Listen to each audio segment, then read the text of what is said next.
Hello everyone, I welcome you all. I hope all of you doing well. I am Abhijit by the way. तो आई hope कि आपने जो हमारे previous lectures है वो देखे होंगे, वो देखना ज़रूर, ठीक है, तभी ये समझ में आएगा। Otherwise you will not be understand, ठीक है, व्हाट आर वी लर्निंग, ठीक है। तो ये वही इकोनॉमिक्स का चैप्टर है, building blocks in economics, the problem of choice, और आज हम पढ़ने जा रहे हैं the key question of economics, ठीक है। तो क्या क्वेश्चंस है, की क्वेश्चंस क्या है इकोनॉमिक्स के, वो पढ़ेंगे। वो basically 3 problems of the economics भी हम इन्हें कह सकते हैं। तो क्या है, what to produce, for whom to produce and how to produce, ठीक है। ये हमें इकोनॉमी में डिसाइड करना पड़ता है कि क्या प्रोड्यूस करना है, किस तरह से प्रोड्यूस करना है और किसके लिए प्रोड्यूस करना है, ठीक है। यही अगर आपको पता नहीं है तो ये इकोनॉमी काम नहीं करेगी। बाय द वे, आपको यू हैव ऑलरेडी नो, और मैंने भी आपको बताया है कि जो इकोनॉमी है डिमांड एंड सप्लाई पे क्या करती है, काम करती है, ठीक है। तो ये जो 3 क्वेश्चंस है, ये सबसे पहले भैया इमर्ज क्यों हुए, ये भी आपको समझना चाहिए, बराबर है। अगर ये 3 क्वेश्चंस है तो क्यों है, इनका एग्जिस्टेंस ही क्यों है, ये हमें सबसे पहले समझ के लेना पड़ेगा, ठीक है। तो इसके पीछे का एक ही रीजन है, क्या है, तो हमारे पास क्या लिमिटेड है। Yes, we have a scarce resources. We have a limited resources. But our wants is unlimited.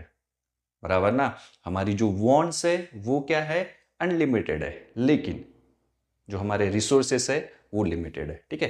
Basically अगर देखा जाए तो अर्थ पे जो रिसोर्सेस है वो हमारी नीड्स को पूरी कर सकते हैं, लेकिन हमारे वांट्स को पूरी नहीं कर सकते। तो ये जो मिसमैच आ रहा है, उसी वजह से हमें क्या करना, तय करना पड़ता है। वी हैव टू डिसाइड कि हमें क्या प्रोड्यूस करना है, किसके लिए प्रोड्यूस करना है, किस तरह से प्रोड्यूस करना है, ठीक है। क्योंकि बिकॉज ऑफ द मिसमैच।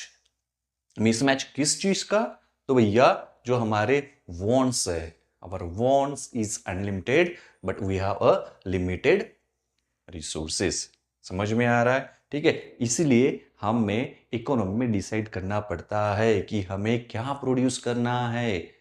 हमें गुड्स एंड सर्विसेज अगर प्रोड्यूस करना है तो किस क्वांटिटी में प्रोड्यूस करना है, ये डिसाइड करना पड़ेगा। ये क्वांटिटी जो है ना, ये यहाँ पे इंपॉर्टेंट कीवर्ड है, ये आपको यहाँ पे ध्यान में रखना पड़ेगा।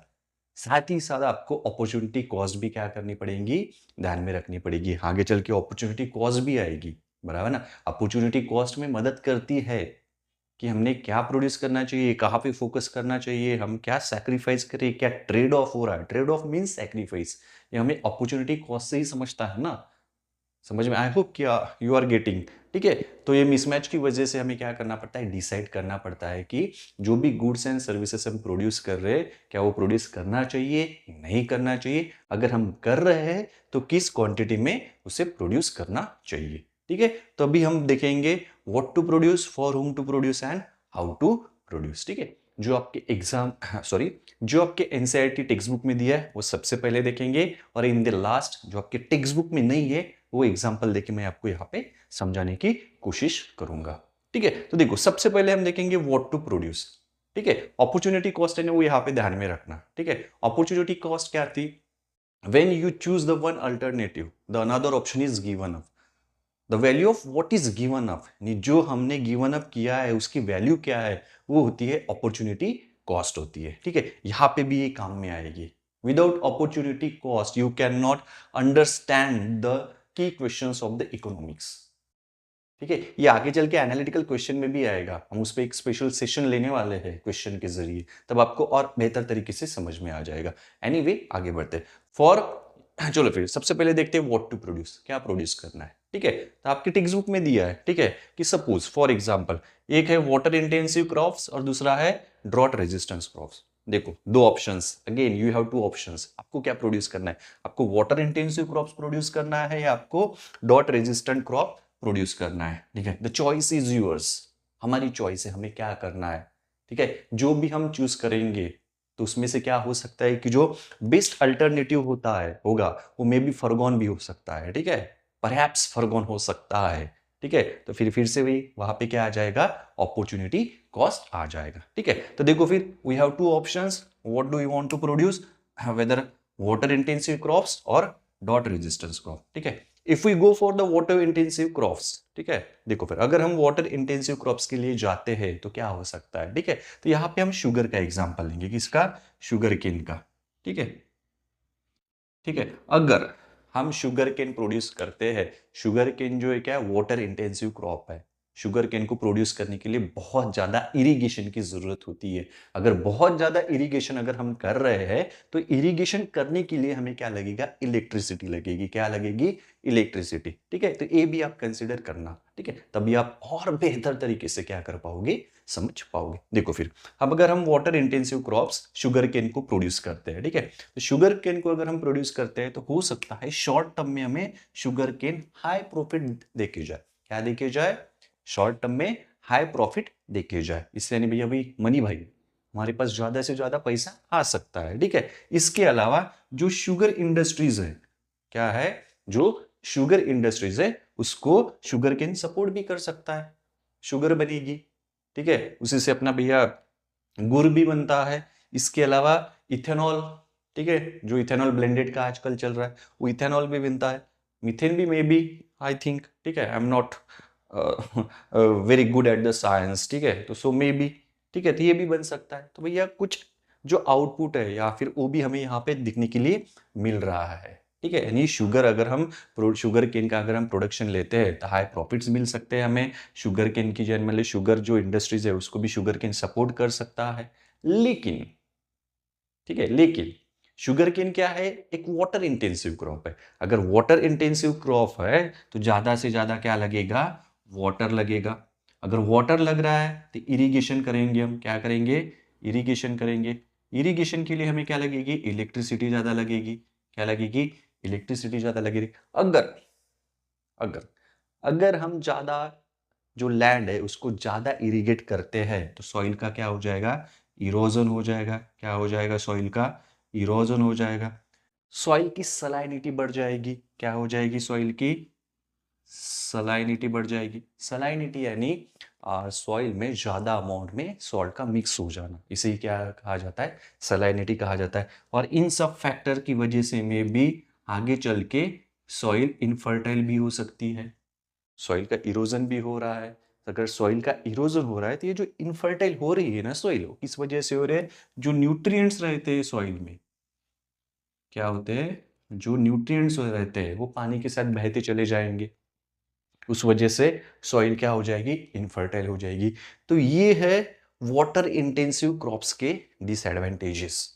ठीक है, ये ध्यान में रखना, ये अपॉर्चुनिटी कॉस्ट में हमें मदद करेंगे। ठीक है, अब ये ऑप्शन हमने चूज किया तो हमें ये सब फेस करना पड़ता है। ठीक है, शॉर्ट टर्म में गेन हो जाएगा, लेकिन लॉन्ग टर्म में सस्टेनेबिलिटी रहेगी क्या, नहीं। ये सस्टेनेबल एग्रीकल्चर हम इसे कह सकते हैं क्या, नहीं, ये सस्टेनेबल एग्रीकल्चर नहीं है। अब सस्टेनेबल एग्रीकल्चर ये वर्ड मैंने यूज किया है, तो सस्टेनेबल का मीनिंग क्या होता है, सस्टेनेबल का मीनिंग ऐसा होता है कि हम लॉन्ग टर्म में उसे यूज कर पाए, आज की जनरेशन की भी नीड क्या हो जाए, पूरी हो जाए, और आने वाली जनरेशन की भी क्या हो जाए, नीड पूरी हो जाए, इसलिए उसे सस्टेनेबल कहा जाता है। ठीक है, चलो फिर ड्रॉट रेजिस्टेंट क्रॉप पे जंप करते हैं। देखो, अगर ड्रॉट रेजिस्टेंट क्रॉप्स है, जैसे फॉर एग्जांपल इन्होंने यहाँ पे दिया है millets and pulses. In case हम मिलेट्स एंड पल्सेस का क्या करते हैं, प्रोडक्शन करते हैं। ठीक है, तो ड्रॉट रेजिस्टेंस है, तो भैया वाटर कम लगेगा। वाटर कम लगेगा तो इरिगेशन ज्यादा नहीं करना पड़ेगा। भाई इरिगेशन यानी वाटर, इरिगेशन नहीं ज्यादा करना पड़ रहा है तो इलेक्ट्रिसिटी ज्यादा नहीं लगेगी। और by the way electricity produce कहाँ से होती है, कोल से। इंडिया में 90% जो इलेक्ट्रिसिटी प्रोड्यूस होती है वो कोल से होती है। कोल फिर से एक नेचुरल रिसोर्स है, नॉन रिन्यूएबल है बेटा। एक बार अगर एग्जॉस्ट हो जाए, तो भैया करोड़ों साल लगेंगे बनने के लिए। ठीक है, तो उससे एयर पोल्यूशन होता है, वाटर पोल्यूशन होता है। देखो कितने सारे यहाँ पे फैक्टर्स, डायमेंशन हम जोड़ सकते हैं, फिर डिफरेंट डायमेंशन में हम जा भी सकते हैं। Anyway, let's back to the topic. तो क्या हो जाएगा, इलेक्ट्रिसिटी बच जाएगी। इलेक्ट्रिसिटी बच जाएगी, सॉइल का इरोजन कम होगा। कम इरिगेशन करोगे तो क्या हो जाएगा, सॉइल का इरोजन भी कम हो जाएगा। सॉइल की सलाइनिटी नहीं बढ़ेगी। सॉइल की सलाइनिटी नहीं बढ़ेगी तो भैया सॉइल इनफर्टाइल नहीं होगी। समझ में आ रहा है, यानी ऑल ओवर में अगर हम देखें, तो जो सॉइल की हेल्थ है वो क्या हो जाएगी, इंप्रूव हो जाएगी। क्या हो जाएगी, सॉइल की हेल्थ इंप्रूव हो जाएगी, वाटर बचेगा, इलेक्ट्रिसिटी बचेगी। यानी ये देखो लॉन्ग टर्म में हम सोच रहे हैं, क्या सोच रहे हैं, लॉन्ग टर्म में हम ये सोच रहे हैं। और इसके अलावा जो डॉट रेजिस्टेंट क्रॉप्स हम लेंगे, ये सस्टेनेबल एग्रीकल्चर को क्या करेंगे, प्रमोट करेंगे। किसको प्रमोट करेंगे, सस्टेनेबल एग्रीकल्चर को। ठीक है, अगर हम दोनों के कंपैरिजन में देखें, और यहाँ पे अपना अपॉर्चुनिटी कॉस्ट का अगर चश्मा अगर हम लगा देते हैं, और ठीक है, जस्ट सपोज कि आपने क्या कर लिया, अभी अपॉर्चुनिटी कॉस्ट का चश्मा लगा लिया है, ठीक है। तो देखो फिर water intensive crops and drought resistant crops, ठीक है। तो यहाँ पे अपॉर्चुनिटी कॉस्ट क्या रहेगी if we go for the water intensive crops, बराबर ना। अपॉर्चुनिटी कॉस्ट लॉन्ग टर्म में सोचती है, शॉर्ट टर्म में नहीं सोचती है।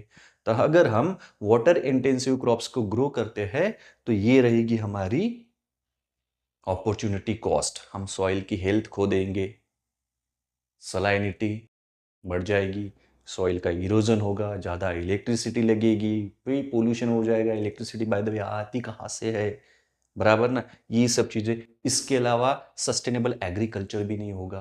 तो ये क्या हो जाएगा, एक अपॉर्चुनिटी कॉस्ट हो जाएगा अगर हम if we go for the water intensive crops.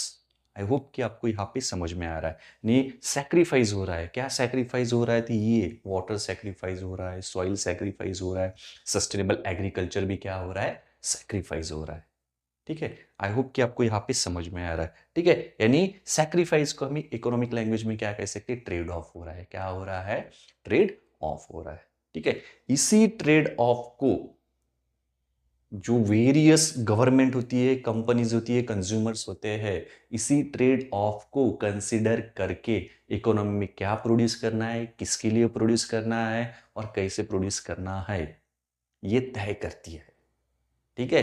अगर आप अपनी एनसीईआरटी देखोगे तो वहां पे दिया गया है, एक स्टेटमेंट दिया गया है अपॉर्चुनिटी कॉस्ट में, कि अपॉर्चुनिटी कॉस्ट क्या करती है, हेल्प करती है वेरियस इंस्टीट्यूशंस को इकोनॉमिक डिसीजन लेने में, बेहतर इकोनॉमिक डिसीजन लेने में। तो इस तरह से क्या करती है वो अपॉर्चुनिटी कॉस्ट, वेरियस इंस्टीट्यूशंस को या फिर आपको भी एक बेटर इकोनॉमिक डिसीजन लेने में क्या करती है, मदद करती है।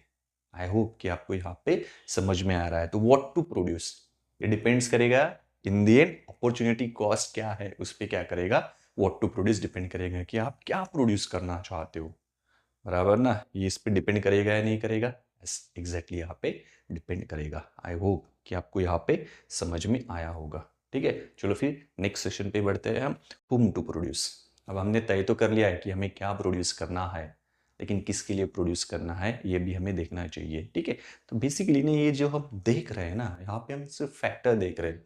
आपके जो बुक्स में वो फैक्टर दिया गया है कि हाँ फॉर होम टू प्रोड्यूस, हाँ ये फैक्टर को कंसिडर करो तभी आपको समझेगा how to produce, what to produce. यहाँ पे सीधी सीधी बात की गई है व्हाट टू प्रोड्यूस में, व्हाट टू प्रोड्यूस में through the example in your NCERT text book. क्या, opportunity cost, what to produce, consider the opportunity cost, how to produce, consider ये, ठीक है। How to produce, consider this elements, ठीक है। बस इतना ही दिया है, इसे बाकी अलग डायमेंशन में नहीं दिया है, ओके। एनीवे हम आगे बढ़ते हैं। देखो फिर whom टू प्रोड्यूस, अब किसके लिए प्रोड्यूस करना है, this is the second problem in economy.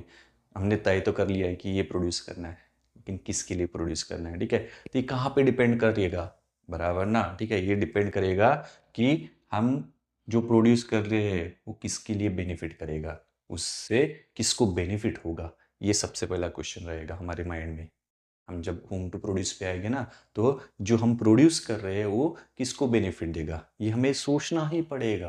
क्यों सोचना पड़ेगा, again same question rise here, we have limited resources but our wants is unlimited. हमारी वांट्स जो है अनलिमिटेड है, लेकिन हमें क्या है, लिमिटेड रिसोर्सेज है। तो जो भी प्रोड्यूसर रहेगा, whether it is company, government, whoever, ठीक है, उसे क्या करना पड़ेगा, सबसे पहले डिसाइड करना पड़ेगा कि जो मैं प्रोड्यूस कर रहा हूं किसको बेनिफिट करेगा।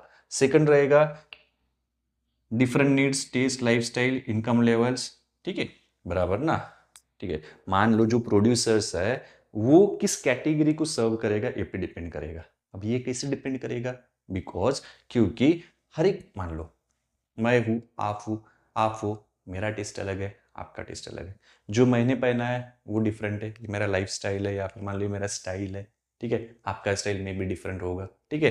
यानी मेरी और आपकी, या फिर जो कंज्यूमर्स है उनके जो नीड्स होते हैं वो क्या होते हैं, डिफरेंट होते हैं।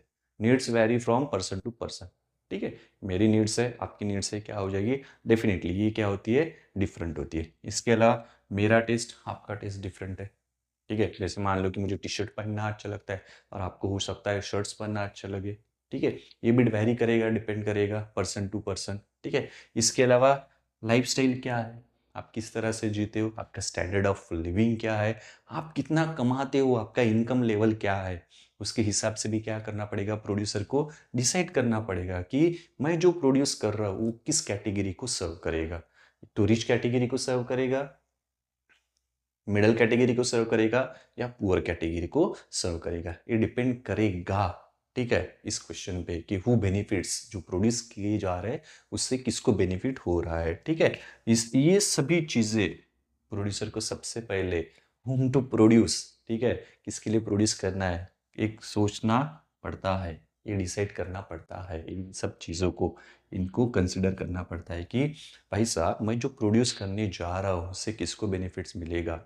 आपको क्राइटेरिया को सबसे पहले एनालाइज करना पड़ता है। ठीक है, यानी जो प्रोड्यूसर है वो डिसाइड करेगा कि उसे किस ग्रुप को सर्व करना है, बराबर ना। जैसे फॉर एग्जांपल एप्पल, एप्पल पूरे कैटेगरी के लोगों के लिए बना है क्या? एप्पल ये भी खाने वाला नहीं बे झेंडू हो। एप्पल फोन की बात कर रहा हूँ मैं, आईफोन की। साले एप्पल खाओगे तुम। ठीक है, एप्पल आईफोन, ठीक है, भाई मेरे जैसा बंदा नहीं अफोर्ड कर सकता, बराबर है, तो ये मेरे लिए नहीं बना है। तो जो एप्पल ब्रांड है, ठीक है, उन्होंने डिसाइड किया कि हम जो प्रोड्यूस करने जा रहे हैं वो उससे किसको बेनिफिट होगा। तो भैया जो अपर रिच कैटेगरी है उनको बेनिफिट्स होगा, वो अफोर्ड कर पाएंगे 1.5 लाख का फ़ोन, बराबर ना भाई, 1.5 लाख का फ़ोन वो अफोर्ड कर पाएंगे। मैं नहीं कर पा रहा हूँ अफोर्ड, ठीक है, तो मेरे लिए एप्पल बना ही नहीं है। तो मेरे लिए मान लो कोई और ब्रांड्स है, सैमसंग, ओप्पो, ये मान लो कि भैया 20,000 में बढ़िया ऐसा फ़ोन दे देते। हाँ, तो जो 20,000 का सैमसंग ने फ़ोन बनाया है, या फिर जो भी ओप्पो ओप्पो है, ठीक है, कौन सा ओप्पो है, झेंडू, ओके, वीवो वगैरह है, ठीक है, ये जो है तो इन्होंने भी तय किया कि हाँ हमें इस इनकम लेवल के कैटेगरी के जो कंज्यूमर्स है उनको टारगेट करना है। तो हम इस तरह से क्या करेंगे, गुड्स को प्रोड्यूस करेंगे, इस तरह के ही मोबाइल्स को क्या करेंगे, हम प्रोड्यूस करेंगे। यानी फिर से इन्होंने क्या एनालाइज की, डिमांड एनालाइज की, क्या कही, डिमांड एनालाइज की। आई होप कि आपको समझ में आ रहा है। ठीक है, अच्छा, इस कैटेगरी के इस इनकम के लेवल की, यानी इस इनकम लेवल में जो लोग आते हैं उनकी डिमांड ये है, वो इतने तक ही खरीद सकते हैं, तो चलो भाई ये बनाया जाए। ठीक है, लेकिन जो भैया वीवो ओप्पो में मटेरियल यूज होता है 20K वाले इसमें, वो एप्पल में नहीं होगा। ऑब्वियसली एक्सपेंसिव है, ब्रांडेड है, तो भैया किस तरह का मटेरियल यूज करना है ये भी कैटेगरी टू कैटेगरी वेरी होगा, बराबर ना। जैसे मान लो कि आपने एक लैपटॉप परचेस किया है, या फिर आपको एक लैपटॉप परचेस किया है, अब आप मान रहे हो कि भाई मेरे को लैपटॉप परचेस करना है, मैं 20,000 का एक लैपटॉप यूज करूंगा। तो जो इस लैपटॉप की जो बनावट होगी, जो मेटल्स वगैरह वॉटर उसमें यूज किए गए होंगे, वो भैया इतने तो ड्यूरेबल नहीं होंगे ना। ठीक है, मे भी हो सकता है एक बार गिरने के बाद पड़ भी जाए, सॉरी, आला दिमाग सटिया गया है मेरा शायद, ओके, ये गर्मी की वजह से। एनीवे, मान लो अगर वो आपके हाथ से नीचे गिर जाए तो भैया टूट भी सकता है। लेकिन मान लो वही अगर आप बेहतर लैपटॉप लेते हो, बहुत महंगा वाला, मे भी हो सकता है वो गिरने के बाद भी ना टूटे, थोड़ा ड्यूरेबल हो जाए, बराबर ना। ये भी चीज़ें डिपेंड करेगी, किस पे डिपेंड करेगी, कि क्या मटेरियल यूज़ किया जाता है, हमें किसे सर्व करना है, बराबर ना। ये वैरी करेगा या नहीं करेगा, एग्जैक्टली ये भी वैरी करेगा। तो हुम टू प्रोड्यूस, इसमें ध्यान में रखना है कि इससे किसको बेनिफिट होने वाला है, ये प्रोड्यूसर को क्या करना पड़ेगा, डिसाइड करना पड़ेगा। क्या करना पड़ेगा, डिसाइड करना पड़ेगा कि किस इनकम लेवल वाले के हम किस इनकम वाले को, किस टेस्ट वाले को, किस लाइफ स्टेज वाले को हमें क्या करना है, सर्व करना है। तो ये होता है हमारा second problem. What to produce हो गया, क्या प्रोड्यूस करना है, होम टू प्रोड्यूस, किसके लिए प्रोड्यूस करना है। ठीक है, अब ये सब हो जाने के बाद the last problem is how to produce. Decide तो कर लिया है कि हाँ भाई ये प्रोड्यूस करना है, बराबर ना, क्या प्रोड्यूस करना है, ये प्रोड्यूस करना है, लेकिन किस तरह से प्रोड्यूस करना है ये डिपेंड करता है अभी यहाँ पे, बराबर ना। तो प्रोड्यूस करने में हम क्या मेथड्स यूज करेंगे, क्या रिसोर्सेस यूज करेंगे और क्या टेक्नोलॉजी यूज करेंगे। रिसोर्सेस में वही आ जाएगा बच्चों, जब भी आप इकोनॉमिक इस पर्सपेक्टिव में रिसोर्सेस से वर्ड सुनोगे ना, तो फैक्टर्स ऑफ प्रोडक्शन ध्यान में रखना। और we have already learn about the factors of production. बराबर ना, ठीक है। तो फैक्टर्स ऑफ प्रोडक्शन क्या होते हैं? Factors that use in the production process we call them factors of production. Land, labour, capital, entrepreneurship, technology. Technology basically boost करता है ना प्रोडक्शन को, क्या करता है? बूस्ट करता है, ठीक है। तो रिसोर्सेस, आप क्या यूज करने वाले हो, यहाँ पे दिखा ना मटेरियल, किस तरीके का मटेरियल क्या करना चाहते हो आप, यूज करना चाहते हो, वो भी डिपेंड करेगा, बराबर ना, रिसोर्सेस के ऊपर, ठीक है। चलो फिर आगे बढ़ते। हाउ टू प्रोड्यूस में सबसे पहले आपको मेथड देखनी पड़ेगी। मेथड, अब मेथड क्या रहेगी, ठीक है। मेथड दो ही रहेगी बेटा। एक तो भैया पूरा का पूरा काम आप लेबर के जरिए करना चाहते हो या मशीन के जरिए करना चाहते हो पूरा का पूरा काम, या आप लेबर प्लस मशीन के जरिए करना चाहते हो पूरा काम, ठीक है। अगर पूरा काम मशीन के जरिए अगर हो गया तो उसे ऑटोमेशन कहा जाता है। क्या कहा जाता है? ऑटोमेशन, यानी पूरा का पूरा काम मशीन के जरिए हो रहा है, ठीक है। तो मेथड दो हो सकती है, एक तो पूरा ऑटोमेशन हो सकता है, पूरा काम मशीन के जरिए हो रहा है, ठीक है, यानी वो कैपिटल इंटेंसिव में आ जाएगा। मशीन सस्ती थोड़ी होंगी, पैसे लगेंगे ना उसको, गुड, समझ रहे हो आप, ओके। लेबर, या ठीक हो सकता है, एक तो पूरा लेबर इंटेंसिव लगेगा, यानी पूरा का पूरा जो प्रोडक्शन है वो लेबर पे डिपेंड है, ठीक है। या फिर आधा मशीन आधा लेबर, ठीक है, मिक्स भी जा सकते हैं, डिपेंड करेगा। ये कहाँ पे डिपेंड करेगा? आप क्या प्रोड्यूस करने वाले हो, व्हाट टू प्रोड्यूस, आप क्या प्रोड्यूस करने वाले हो, ये क्वेश्चन पे डिपेंड करेगा। समझ में आ रहा है? इंटरलिंक्ड होता है बच्चों, थोड़ा ध्यान देना, ओके। देखो फिर फैक्टर्स ऑफ प्रोडक्शन में, ठीक है, तो फैक्टर्स ऑफ प्रोडक्शन क्या आएंगे? Labour, land, capital, technology, entrepreneurship भी आप कंसिडर कर सकते हो, ठीक है। तो मेथड में क्या आएगा? आप किस मेथड के जरिए जा सकते हो? लेबर इंटेंसिव जाना चाहते हो, कैपिटल इंटेंसिव जाना चाहते हो, ठीक है। तो जब भी आप लेबर इंटेंसिव सुनोगे तो ज़्यादा से ज़्यादा लेबर का वहाँ पे क्या हो रहा है? यूज़ हो रहा है, बस इसे लेबर इंटेंसिव कहा जाता है। अगर आप कैपिटल इंटेंसिव कहते हैं, सुनते हो या फिर पढ़ते हो, ठीक है, यहाँ पे दिया है, तो कैपिटल इंटेंसिव में क्या ध्यान में रखना है? कैपिटल इंटेंसिव में ध्यान में रखना है कि ज़्यादा से ज़्यादा मशीन यूज़ वहाँ पे की गई है, यानी ज़्यादा से ज़्यादा जो ज़्यादा से ज़्यादा जो प्रोडक्शन है मशीन के द्वारा किया जा रहा है, ठीक है। तो लेबर इंटेंसिव में बस जस्ट एन एग्जांपल कंसिडर करो कि एग्रीकल्चर सेक्टर में जो मोस्ट ऑफ द काम होता है वो भैया लेबर के द्वारा ही किया जाता है। हालांकि अभी मॉडर्नाइजेशन हो रहा है, ट्रैक्टर्स वगैरह यूज़ किए जा रहे हैं, लेकिन फिर भी हम कह सकते हैं कि 70% जो काम है एग्रीकल्चर में स्टिल ये लेबर इंटेंसिव ही है, बराबर ना, ठीक है। इसलिए तो एग्रीकल्चर सेक्टर में ज़्यादा से ज़्यादा एम्प्लॉयमेंट होती है, बराबर ना, यानी 60 to 70% employment are generated by the agriculture sector, बराबर ना, ठीक है। हैंडीक्राफ्ट्स इंडस्ट्री भैया, और कुछ होगा कि जैसे रहता है ना कि कुछ आप कर रहे हो काम, ठीक है, उसे हैंडीक्राफ्ट्स कहा जाता है। जैसे मान लो कि ऐसे डिज़ाइन विज़ाइन बनाते हो ना भाई, झंडू ऐसे डिज़ाइन बना रहे हो बढ़िया से, कोई मैट वगैरह बना रहे हो आप ऐसे डिज़ाइन विज़ाइन वाला, तो चलता है ऐसा कुछ, ठीक है। मशीन भी ये काम करती है, लेकिन भैया जो हैंड के द्वारा बनाया जाता है वो कुछ अलग ही लेवल का होता है, उसकी डिमांड भी ज़्यादा रहती है, ठीक है। तो सच एज हैंडीक्राफ्ट्स, एग्रीकल्चर, ये लेबर इंटेंसिव हो सकते हैं, ठीक है। कैपिटल इंटेंसिव में अगर बात करें तो ऑटोमोबाइल सेक्टर, पहले क्या हुआ करता था कि असेंबल करने में भी भैया लेबर्स लगते थे, लेकिन अभी असेंबल करने का काम भी वेरियस पार्ट्स को, पता है ना ऑटोमोबाइल सेक्टर में क्या होता है, वेरियस पार्ट्स वेरियस जगह से लाए जाते हैं, फिर उसे असेंबल किया जाता है। पहले बहुत लेबर के जरिए किया जाता था, लेकिन अभी मॉडर्नाइजेशन हो गया, ऑटोमेशन हो गया, तो यहाँ पे भी मोस्ट ऑफ द काम जो है ऑटोमोबाइल सेक्टर में, ठीक है, वो किसके द्वारा किया जाता है?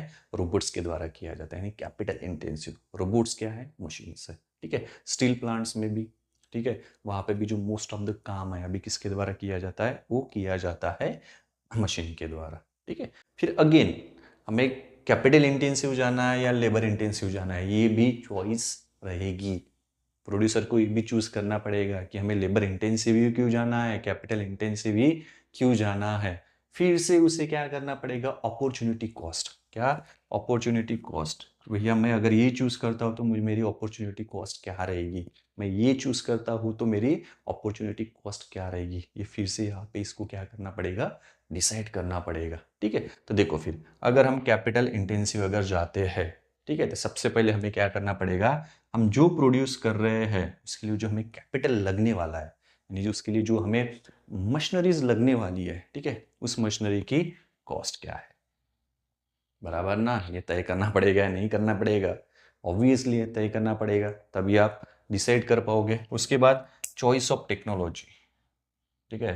जो आप कौन सी टेक्नोलॉजी वहाँ पे यूज़ करना सकते हैं डिपेंड करेगा। अभी देखो ये जो है ना, cost of capital, choice of technology and nature of product, ठीक है। यानी प्रोडक्ट का नेचर क्या है, आप कौन सा प्रोडक्ट बना रहे हो, ठीक है, आप क्या प्रोड्यूस करना चाहते हो, इसके ऊपर डिपेंड करेगा कि आपके कैपिटल की कॉस्ट क्या रहेगी। समझ में आ रहा है, ठीक है, कि आप किस लेवल की टेक्नोलॉजी यूज करना चाहते हो उसके ऊपर डिपेंड करेगा, ठीक है। और नेचर ऑफ प्रोडक्ट वही कि आप क्या बनाना चाहते हो, किसके लिए बनाना चाहते हो, ठीक है, वो किस काम में आएगा, इसके ऊपर ही cost of capital and choice of technology depend करेगी। समझ में आ रहा है, तो ये भी क्या करना पड़ेगा, आपको चूज करना पड़ेगा। यहाँ पे भी अपॉर्चुनिटी कॉस्ट आएगी या नहीं आएगी, आएगी, बराबर है ना, ठीक है। ये सब कंसिडर करना ही पड़ेगा, तभी आपको समझ में आएगा कि अच्छा भैया मैं अगर ये प्रोड्यूस करता हूँ तो मेरी अपॉर्चुनिटी कॉस्ट मिनिमम रहेगी, तभी आपको प्रॉफिट होगा, ठीक है। अगर आपकी अपॉर्चुनिटी कॉस्ट बहुत है तो भैया जो प्रोडक्शन कर रहे हो भैया, ऐसे गुला के पिला लो उसे, कुछ नहीं होगा, कुछ हाथ में नहीं आएगा। समझ में आ रहा है, ठीक है। देखो फिर ये देखो, इसके अलावा आप कैपिटल इंटेंसिव जाओगे या लेबर इंटेंसिव जाओगे, इसके लिए भी आपको फैक्टर्स ऑफ प्रोडक्शंस क्या अवेलेबल है ये भी डिसाइड करना पड़ेगा। लैंड अवेलेबल है क्या, लेबर है क्या। मान लो कि कोई काम लेबर के ज़रिए और मशीन के ज़रिए भी होता है, ठीक है, लेकिन मान लो कि वो लेबर के ज़रिए भी हो रहा है, बहुत कम पैसा लग रहा है भैया, आउटपुट भी सेम ही आ रहा है, तो आप क्या करोगे, उसे लेबर इंटेंसिव में जाएंगे, बहुत से आप उसको काम को लेबर के जरिए करोगे, क्योंकि वहां पे आपकी अपॉर्चुनिटी कॉस्ट बच जाएगी, आउटपुट तो सेम ही आ रहा है, ठीक है। तो ये भी आपको कंसिडर करना पड़ेगा। इसके अलावा रिलेटिव कॉस्ट, वही रिलेटिव कॉस्ट की बात की है मैंने कि यू हैव टू डिसाइड करना पड़ेगा आपको कैपिटल में ज़्यादा कॉस्ट जा रही है आपकी या लेबर में ज़्यादा जा रही है। जिसमें कम जाएगी वहां पे आप उसकी तरफ जाओगे, क्योंकि फिर यहाँ पे आप क्या कंसिडर कर रहे हो, आप अपॉर्चुनिटी कॉस्ट ही क्या कर रहे हो यहाँ पे कंसिडर कर रहे हो। आई होप कि you are getting what I am trying to tell you. Okay, उसके बाद आप कहाँ पे प्रोडक्शन कर रहे हो, ठीक है ना, कंट्री में, किस कंट्री में आपका प्रोडक्शन हो रहा है, किस कंट्री में आपकी कंपनी है, वो भी डिपेंड करेगा, क्योंकि कंट्री टू कंट्री जो है लॉज वेरी होते हैं, टैक्सेशन के लॉज होते हैं, आपको जो लैंड ग्रांट्स होते हैं उसके लॉज होते हैं, वेरियस कई ऐसी चीज़ें रहती है जो सब कंसिडर करके ही क्या करना पड़ता है आपको, जो कंपनी वगैरह क्या करनी पड़ती है, एस्टेब्लिश करनी पड़ती है। तो ये है हमारा what to produce, for whom to produce and how to produce. बस आपके एनसीईआरटी में ये कंसिडर करने के लिए बोला है, तो बस यही कंसिडर करो, हो जाएगा, आप लिख पाओगे। आई होप कि आपको समझ में आ रहा है, ठीक है। तो ये था what to produce, for whom to produce and how to produce. अगर ये आपको समझ में आया तो एक लास्ट में 10 मिनट में मैं आपको बहुत बेहतरीन एग्जांपल देता हूँ, उससे आपको और अच्छी तरीके से समझ में आ जाएगा। जस्ट गिव मी 2 मिनट्स, ये इरेज कर देता हूँ, ठीक है। काहे के लिए 2 मिनट्स लगेंगे सर जी, ये तो इसी इरेज हो गया, ठीक है। चलो फिर, नो इशू, आगे बढ़ते हैं। देखो फिर अभी लास्ट में है, बढ़िया सा एग्जांपल है, ये समझ लो, बस भाई पूरा दिमाग में का जो कन्फ्यूजन है ना वो दूर हो जाएगा, ठीक है। चलो फिर अभी हम एग्जांपल लेंगे ग्रीन रिवॉल्यूशन का। किसका एग्जांपल लेंगे, ग्रीन रिवॉल्यूशन का। आई होप आपने ये कभी ना कभी पढ़ा होगा, ठीक है, ये आया था 1960 में, ठीक है, वर्ड तो एटलीस्ट सुना ही होगा, अब ना कहोगे तो थप्पड़ पड़ेगा, ठीक है। तो ग्रीन रिवॉल्यूशन, ग्रीन रिवॉल्यूशन कुछ नहीं था, 1960s में ये लाया गया था, ठीक है। यानी यहाँ पे रैपिड एग्रीकलराइजेशन हुआ था, क्या हुआ था, रैपिड एग्रीकलराइजेशन, ठीक है, अभी शॉर्ट में लिख देता हूँ मैं, ठीक है। नहीं बहुत बेसिकली क्या था, जब हम आज़ाद हुए थे आफ्टर द इंडिपेंडेंस, ठीक है, हम सफिशिएंट नहीं थे फूड में, बट यानी बहुत ज़्यादा इनफिशिएंट थे, ठीक है। यानी भैया ड्रॉट आ गया तो भैया लोग भूखे मर जाते थे, पावर्टी बहुत ज़्यादा थी, ठीक है। तो सेल्फ सफिशिएंट बनने के लिए भैया ग्रीन रिवॉल्यूशन लाया हमने, ठीक है। ये फॉरेन से ही लाया था, लेकिन इंडिया में इसके जो फादर है वो है MS स्वामीनाथन। कौन है, MS स्वामीनाथन, ठीक है। ये एक्स्ट्रा है आपकी बुक में नहीं, लेकिन समझ जाएगा, ठीक है। अब ग्रीन रिवॉल्यूशन था, रैपिड एग्रीकलराइजेशन हो रहा था, ठीक है। तो सबसे पहले अब 3 क्वेश्चन को हम कंसिडर करेंगे। सबसे पहले व्हाट टू प्रोड्यूस, ठीक है, हाँ, what to produce, for whom to produce and how to produce, ठीक है। तो यहाँ पे ग्रीन रिवॉल्यूशन में रैपिड एग्रीकलराइजेशन हुआ था, तो सबसे पहले जो हमारे यहाँ पे भैया फूड की कमी होती थी, ठीक है, जो लोग भूखे सोते थे वो वैसा ना हो, पावर्टी कम हो जाए, हंगर कम हो जाए, माल न्यूट्रिशन हम माल नरिशमेंट कम हो जाए, उसके लिए भैया ये सब लाया गया था, ठीक है। यानी हमें फूड में सेल्फ सफिशिएंट बनाने के लिए, इसलिए इंडिया क्या हो जाए, जो फूड है उसमें सेल्फ सफिशिएंट हो जाए, ठीक है। तो देखो फिर यहाँ पे क्या किया गया था, व्हाट टू प्रोड्यूस, क्या प्रोड्यूस करना है, तो सबसे पहला क्वेश्चन ये था। तो इन्होंने तय किया कि हम प्रोड्यूस करते हैं व्हीट एंड राइस। क्या प्रोड्यूस करेंगे हम, व्हीट एंड राइस। किसके लिए प्रोड्यूस करना है, पीपल्स के लिए। किसके लिए प्रोड्यूस करना है, पीपल्स के लिए, यानी किसके भाई, वेलफेयर जैसा ही हो गया, ठीक है, पीडीएस वगैरह आएगा, ठीक है। किसके लिए प्रोड्यूस करना है, पीपल्स के लिए प्रोड्यूस करना है। क्यों पीपल्स के लिए प्रोड्यूस करना है, क्योंकि भैया हंगर बहुत ज़्यादा थी, ड्रॉट्स होते थे, और हम जस्ट आज़ाद हुए थे। तो आज़ाद तो पता है भैया, भैया साले इंग्रज आए थे, बहुत ज़्यादा बुरी तरीके एक्सप्लॉयटेशन किया था, लताड़ा था, वो तो अलग ही है, साला लूट के ले गए वो तो अलग है, और जिस हालात में हमारी कंट्री को छोड़ गए वो तो साला बवाली है पूरा का पूरा, ठीक है। अब हाउ टू प्रोड्यूस, किस तरह से प्रोड्यूस करना है, ये वाला उनके सामने भी क्वेश्चन था, ठीक है। तो 3 क्वेश्चंस की हम बात करें, ग्रीन रिवॉल्यूशन में भी देखो उन्होंने किसे कैसे सोचा कि हमें क्या प्रोड्यूस करना है, हमें व्हीट एंड राइस प्रोड्यूस करना है। किसके लिए प्रोड्यूस करना है, पीपल्स के लिए प्रोड्यूस करना है। क्यों प्रोड्यूस करना है, ताकि लोगों को खाना मिले, 2 वक्त की रोटी मिल जाए, जो बिलो पॉवर्टी लेवल के जो लोग हैं उन्हें खाना मिल जाए, इंडिया सेल्फ सफिशिएंट बन जाए। इंडिया जब सेल्फ सफिशिएंट बन जाएगा तभी वो वेलफेयर स्कीम चला पाएगा।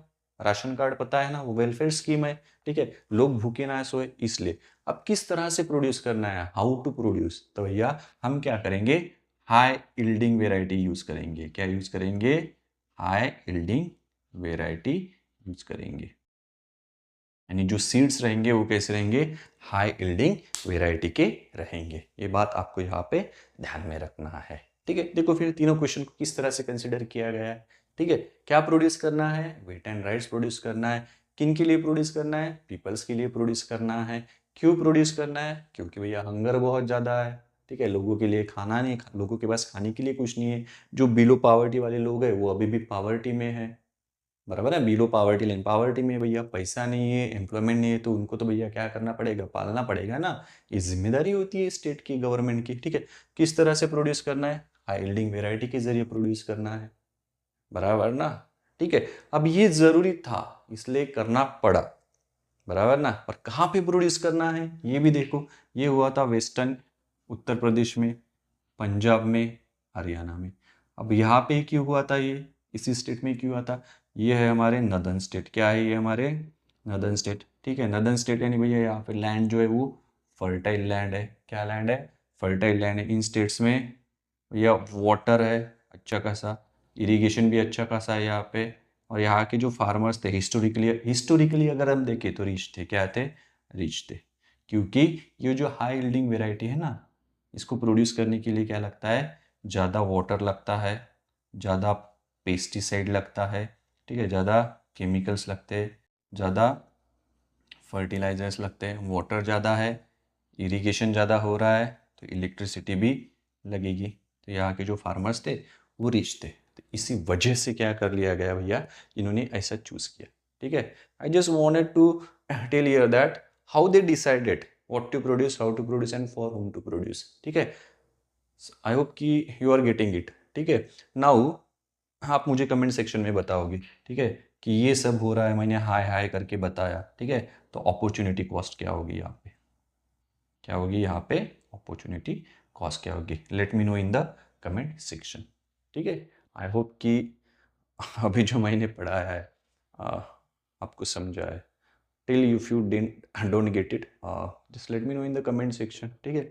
और मैं लाइन टू लाइन नहीं जा रहा हूँ, completely going in a conceptual way, क्योंकि कंसेप्चुअल है को इसी तरीके से समझना पड़ेगा, चीज़ें तभी दिमाग में जाएगी, तभी आप एनालिटिकल बेस क्या करोगे, क्वेश्चन सॉल्व कर पाओगे। अब आप कहोगे क्या सर जी साला एक ही चीज़ बार बार बताते हो, ठीक है ना, वही क्या करें, बताना पड़ता है, ठीक है, तब तक आप समझते नहीं हो, ठीक है, आप इम्प्रेशनेबल एज में हो ना इसलिए, ठीक है। आई होप कि the 3 questions of the economy you got it, ठीक है।